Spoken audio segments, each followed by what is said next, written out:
இந்த தடவை fridge on பண்ணி வச்சுட்டு கிச்சன்ல இருக்க மிளகாப்படியில இருந்து பருப்பு வரைக்கும் எல்லாத்தையும் எடுத்து வச்சுட்டு மூட்டை முடிச்ச கட்டிட்டு ஊருக்கு கிளம்பியாச்சு. நான் சொல்ல கேட்காம ஆன் பண்ணி வச்சுட்டு வர வந்து ஓபன் பண்ணி டமால்னு வெடிக்கும் போதும் கிளம்பும் போதே பயமுறுத்துறாரு. கமெண்ட்லயுமே நிறைய பேர் ஆன் பண்ணி வச்சுட்டு போங்கன்னு சஜஸ்ட் பண்ணிருந்தீங்க. வந்து பார்க்கலாம் ஒரு மாசம் கழிச்சு வெடிக்குதா வெடிக்கலையா. இந்த டைம் செக் பண்ணி பாத்துறணும்னு முடிவு பண்ணிட்டேன். மார்னிங் 7:30க்கு ஃபிளைட் புக் பண்ணிருந்தோம். நைட் இருந்து தூக்கமே இல்ல, மூஞ்செல்லாம் ஒரே பல்லுதான்.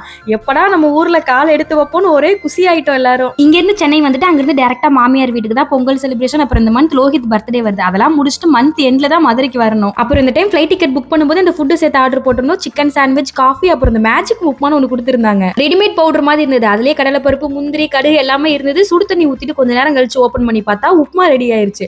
உப்புமா செய்யறதே ஈஸியான வேலை தான். இது இன்னும் கொஞ்சம் ஈஸியா இருக்கு. ஆனா டேஸ்ட் கொஞ்சம் ஓகேவா தான் இருந்தது. நம்ம நார்மலா செய்யற உப்புமா மாதிரிலாம் இல்ல. அப்படியே ஃபிளைட்லயே பிரேக்ஃபாஸ்ட் முடிச்சிட்டோம். ஏர்போர்ட் இறங்கிட்டு அங்கிருந்து மெட்ரோல கோயம்பேடு வந்துட்டு அங்கிருந்து ஊருக்கு பஸ்ல வந்துட்டோம். இனி 1 மந்த்துக்கு ஒரே ஜாலி தான். அதுலயும் டெய்லி ரொட்டீன்ல இருந்து ஒரு பெரிய கேப் கிடைச்சிருக்கு. நல்லபடியா வீட்டுக்கு வந்து சேர்ந்துட்டோம். அவ்வளவுதான். பாய்.